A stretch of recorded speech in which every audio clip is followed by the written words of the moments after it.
Anglais trop simple et trop facile avec les modaux. Premier modal, can. Can. Can. Can signifie pouvoir, savoir et être capable de. I can, c'est tout ce que vous savez faire, c'est tout ce que vous pouvez faire et c'est tout ce dont vous êtes capable de. Donc, pouvoir, ici, savoir, ici, et être capable de.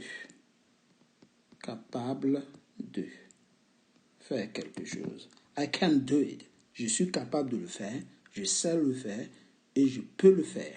Ainsi, voici comment se conjugue can. Lorsque vous prenez can, vous vous apercevez qu'il ne change pas.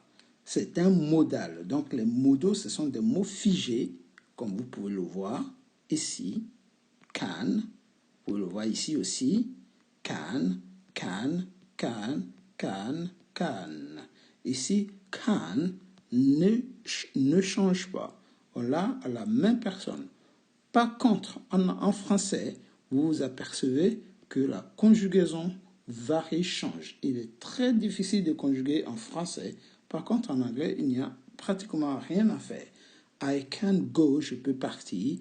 Vous répétez I can go, you can go, he can go. Donc le I qu'on a vu en première leçon, en début de leçon, vous revenez sur la leçon des pronoms personnels et vous vous apercevez que lorsqu'on utilise le modal can, c'est pour exprimer la capacité, le pouvoir et le savoir. C'est le verbe qu'on utilise pour passer des entretiens d'embauche parce que tu vas l'utiliser pour montrer toutes tes compétences. I can do it. Je peux le faire. Je sais le faire. Je suis capable de le faire. I can speak English. Je sais parler anglais. Je suis capable de parler anglais. Et ainsi de suite. Donc, cela exprime ici le pouvoir, le savoir et la capacité. À vous de conjuguer après je peux, tu peux, il peut, nous pouvons, vous pouvez, ils peuvent. Ou je sais, tu sais, il sait, nous savons, vous savez, ils savent. Ou je suis capable de, tu es capable de, il est capable de, nous sommes capables de, vous êtes capable de, ils sont capables de. Tout ça en anglais, ça donne tout simplement ici can et can. À partir d'aujourd'hui, lorsque vous voulez dire tout ce dont vous êtes capable de faire, n'oubliez pas ce modal can qui est ici, qui vous permet de dire tout ce que vous savez faire. Vous savez manger? I can eat. Vous savez travailler? I can work. Je sais travailler. I can eat. Je peux manger. Je sais manger. I can play football. Je sais jouer au football. Je peux jouer au football. Je suis capable de jouer au football. Posez-moi des questions si vous avez des questions et je reviendrai dessus. On passe au deuxième modal. Le deuxième modal, c'est must. Must. C'est le modal qui permet d'exprimer l'obligation. On vous donne un ordre. You must do it. Tu dois le faire. I must, you must, he must, she must. Ça ne change pas. C'est exactement comme le can. Lorsqu'on utilise must, on donne un ordre. On donne un ordre. Devoir. Donc c'est le devoir ici. C'est le devoir. Tu dois le faire. Il faut que tu le fasses. Il faut que. Ici, il faut que. Il faut que je mange. I must eat. Il faut que je joue. Il faut que je dorme. I must sleep. Donc, lorsqu'on est dans l'idée de l'obligation, il y a ce modal qu'on utilise partout. Donc ici, must. Vous voyez, à toutes les personnes, il s'affiche. Must. Vous voyez, donc vous complétez si vous voulez. Vous mettez ici, I must go, qui veut dire, je dois partir.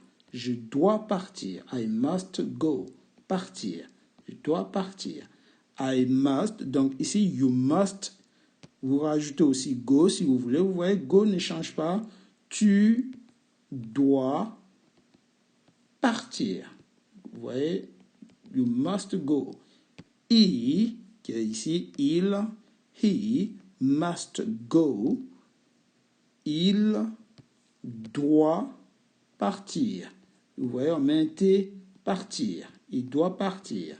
On change en français. Ici S, ici un T. She must, elle, ici, go, elle doit partir. Elle doit partir. She must go. Elle doit partir. Et je vous mets la phonétique de must. Donc vous prononcez comme ça, must. C'est la prononciation. Must go. Hein? We must go. Nous devons. On revient sur le go. We must go, qui veut dire nous devons partir. Donc ici, on conjugue le devoir. Nous devons. En anglais, c'est must partout. On ne change pas. La technique avec les modaux, un modal, c'est un mot figé qui aide à la conjugaison d'un autre verbe, mais qui ne change pas. Et comme le modal ne change pas, le verbe qui va suivre, lui non plus, ne va pas changer. Vous voyez? Donc, il n'y a pas de conjugaison à faire en anglais. Il suffit que vous sachiez le must et vous savez conjuguer à toutes les personnes, puisqu'il ne change pas. Vous voyez? Donc, le go, il est partout.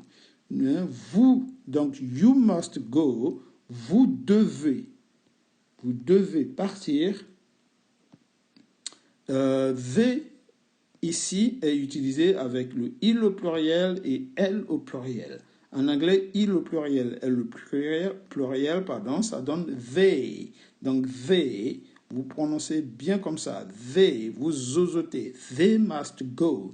Ils ou elles doivent. Donc, on met au pluriel. Doivent partir. À partir d'aujourd'hui, vous pourrez donner des ordres à quelqu'un en lui disant ou en leur disant you must be on time, tu dois être à l'heure. You must listen to your parents, tu dois écouter tes parents. You must do this, you must do that, tu dois faire ceci, tu dois faire cela. Must. Ce modal est ici et il permet d'exprimer l'obligation. N'oubliez pas, on donne un ordre. Donc, on parle ici d'obligation. Obligation, un ordre. Vous n'avez pas le choix, vous respectez les ordres. Sinon, vous êtes viré. On vous donne un ordre.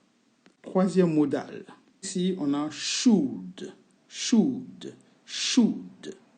Vous prononcez should. On n'entend pas trop le L. Should, on dit should. Ici, lorsqu'on l'utilise, c'est pour donner des conseils. Vous voyez, chaque modal est bien spécifique et nous envoie dans une idée bien précise. Je vais te donner des conseils, je vais dire tu devrais. Donc, should, on donne des conseils, donc ça donne ici devrait. Ici, tu devrais écouter tes parents, c'est dans ton intérêt. Devrait. Donc, you should listen, par exemple, you should listen to your parents. Donc, si on dit listen to, tu devrais écouter.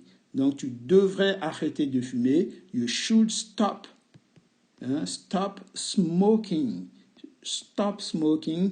Tu devrais arrêter de fumer. Donc, tu devrais. Vous voyez le devrait qui est représenté par le should. Devrait arrêter de fumer. Donc, on parle dans l'intérêt de la personne. C'est un conseil qu'on te donne. You should look for a job. Tu devrais chercher un emploi, un boulot. You should. Vous voyez, lorsqu'on conjugue avec le should, on s'aperçoit que c'est le même système de conjugaison, les mêmes consignes, les mêmes conjugaisons identiques que les précédents modaux can et, comme vous pouvez le voir ici, le should, il ressemble exactement à la conjugaison de must qu'on a vu ici et à toutes les personnes ici, le should ici, identique, conjugaison identique. Les modaux ne changent pas. on ne les conjugue pas. Une fois que tu l'as dit, tu le mets à toutes les personnes. Donc, ça va donner ici I should work. Je devrais. Vous voyez, je devrais, dans mon intérêt, je devrais travailler. You should work. Tu devrais travailler. He should work. Il devrait, et ainsi de suite. Donc, should. Le verbe work étant travailler, on le complète tout simplement à la fin. Work, qui veut dire travailler. Le modal suivant, c'est would like to. Would like to, qui signifie aimerait, formule de politesse. Lorsque vous demandez poliment quelque chose, vous dites I would like to. J'aimerais, plus le verbe que vous allez rajouter bien sûr. J'aimerais sortir. I would like to go out. Vous voyez, to go out. J'aimerais sortir. Donc, comme les modaux précédents, on l'utilise à toutes les personnes. I would like to, you would like to, he would like to, she would like to, we would like to, et ainsi de suite. Si en conjugaison, cela va donner I would like to, I would like to, par exemple, play, j'aimerais jouer. Play signifie jouer. Donc, j'aimerais jouer. I would like to play. I would like to play. You would like to play. He would like to play. She would like to play. He would like to play. Vous voyez, tout ça, c'est la même chose. Ça ne change pas. Les modaux ne changent pas. Vous devrez juste comprendre que would like to signifie aimerait, voudrait. Donc ici, would like to, lorsqu'on le met par exemple, on le traduit, ça va donner ici j'aimerais, ouais, j'aimerais, ou bien je voudrais, c'est ce que ça veut dire. Vous retenez juste le sens et pour faire la conjugaison, vous gardez le même modal du début à la fin. Vous ne changez rien. C'est en français la difficulté. Parce que en français, bien sûr, les terminaisons changent. Donc, vous devrez savoir conjuguer vos verbes au conditionnel présent. Parce que would like to, c'est au conditionnel. Donc, lorsque vous dites j'aimerais, AIS, tu aimerais, AIS, il aimerait, AIT, nous aimerions, donc ion, vous aimeriez, IEZ, il aimerait au pluriel, AIENT. Donc, la difficulté, c'est plus en français qu'en anglais. Le modal, c'est le sens qu'il faut retenir. La conjugaison en anglais est plus facile qu'en français. I would like to, ça veut dire j'aimerais. Point. N'oubliez pas de commenter. Si vous avez des questions, mettez-les dans les commentaires et je vous répondrai de façon bien spécifique afin de m'assurer que vous ayez bien compris la leçon. Le modal suivant, c'est where. Where. C'est le modal qu'on utilise pour parler au futur. Donc, lorsque vous mettez where plus verbe, ça veut dire le verbe qui va suivre, il faut le mettre au futur. Le where tout seul ne veut rien dire. C'est le verbe qui est ici qui est important. Lorsque vous dites I will go, et comme je vous ai dit, le will, il ne changera pas. Il est à toutes les personnes 6 fois will go, will go, will go. Vous dites tout simplement j'irai, tu iras, parce que go, ça veut dire aller. Donc, vous conjuguez le verbe go au futur, parce que le will est synonyme de futur. Ainsi, on va mettre ici I will go, donc on va mettre I will, et vous voyez, on peut mettre le will partout, will, il ne changera pas, will, on le met partout, parce qu'il ne change pas, les modaux ne changent pas en anglais, d'accord?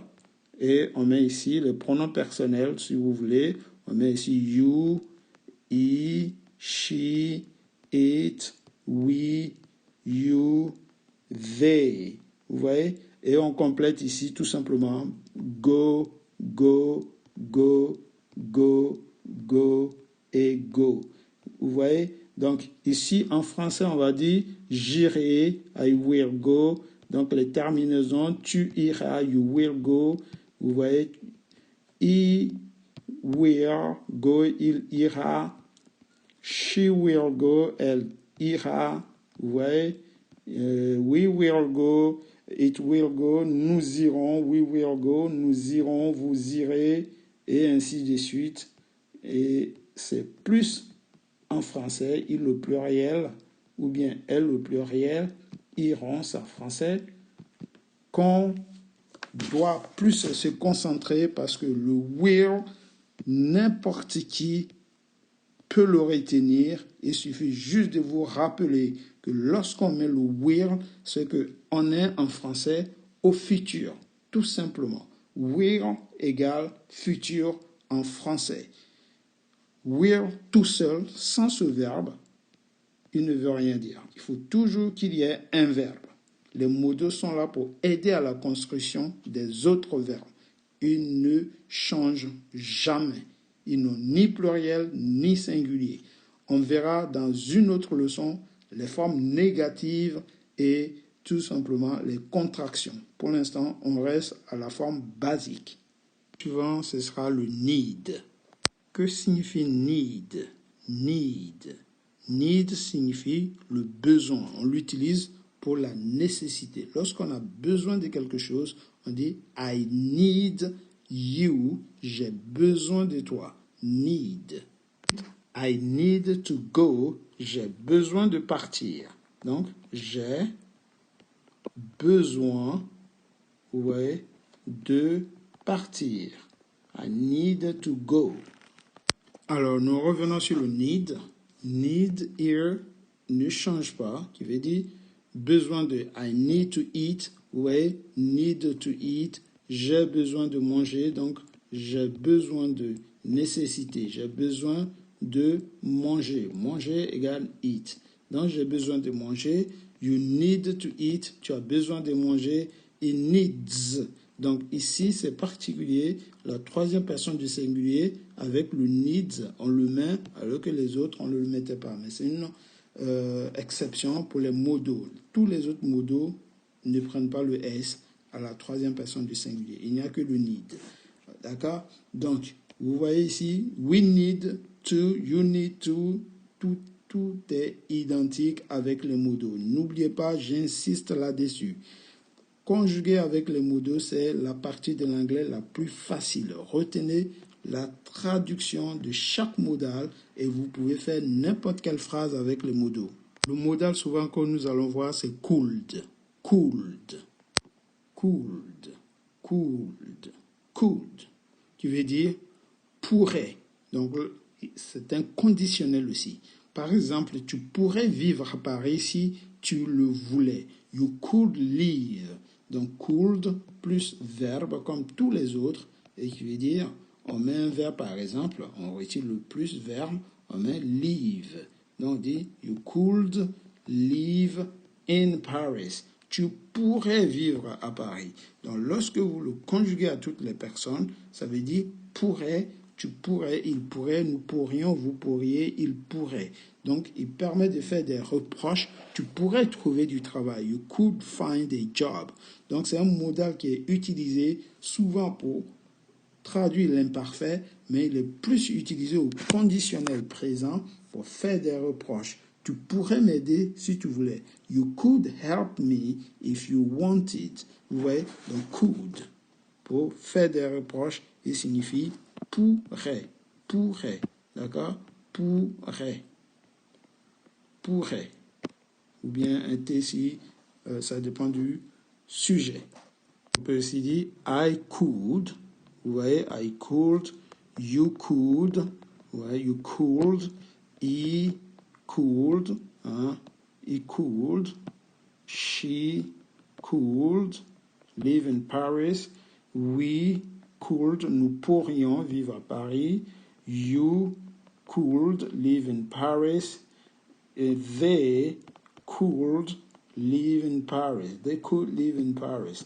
il pourrait. Donc ici, je pourrais, tu pourrais, il pourrait, nous pourrions, et ainsi de suite. Tu pourrais ici, tu pourrais, il pourrait, vous voyez, il pourrait s'il voulait, il pourrait, elle pourrait, vous voyez, elle pourrait vivre si elle voulait, nous pourrions, we could, nous pourrions, you could, vous pourriez, hein, on est au conditionnel présent. Vous pourriez, il au pluriel ou bien elle au pluriel pourrait. Il au pluriel, elle au pluriel pourrait. Ok? Le conditionnel présent. Donc, tu pourrais m'écouter, you could listen to me. Nous avons deux mots qui sont identiques en anglais qu'on appelle may et might, que nous allons mettre et faire les deux en même temps. Nous avons le might, ici, le might, vous prononcez might, comme ça, le premier, might, vous le prononcez comme ça, might. Je vais dire peut-être, il se peut que, might. Le deuxième, may. D'accord? Les deux veulent dire la même chose en anglais. May et might. Vous prononcez celui-là comme ça, may. Ouais, may. Might, may. Qui veut dire peut-être. Peut-être. Ouais. Il se peut que. Il se peut qu'il pleuve. It might rain. Donc, vous voulez dire, il se peut qu'il pleuve ce soir. Vous dites, it might, ou bien it might rain tonight. Ouais, rain, il se peut qu'il pleuve. Qu'il pleuve ce soir. Il va peut-être pleuvoir. Donc, on est dans la probabilité. On n'est pas sûr. Lorsqu'on n'est pas sûr de ce dont on parle, on utilise might, qui est ici. On utilise le might, qui est ici. Ou on utilise le may. Les deux veulent dire la même chose en anglais. I might go to New York. Il se peut que j'aille à New York. Peut-être que je vais y aller, je ne suis pas sûr. Donc, lorsqu'on n'est pas sûr de ce dont on veut parler, on met le sujet I et on rajoute may. On complète par may ou par might pour dire il se peut qu'on fasse l'action dont on parle. On n'est pas sûr. Donc là, on met directement un verbe. Donc, I might ou bien I may, ça veut dire, on complète le verbe, go, veut dire, il se peut que j'aille. Ouais, il se peut que j'aille ou je parte. I might, I may go. À toutes les personnes, on fait exactement comme on a fait les autres modos, on remet la même chose à toutes les personnes. Je vais peut-être partir. I might go. Je vais peut-être partir. Donc ainsi, en moins de 30 minutes, vous avez un aperçu de tous les modos que nous avons en anglais et on les reverra à d'autres formes négatives, par exemple, mais l'essentiel des modos, vous les avez ici. N'oubliez pas de liker pour m'encourager à faire d'autres vidéos, mais surtout, abonnez-vous pour être toujours informé des nouveautés, des nouvelles leçons à venir. C'était Joël pour vous servir. Take it easy and see you next time. Goodbye.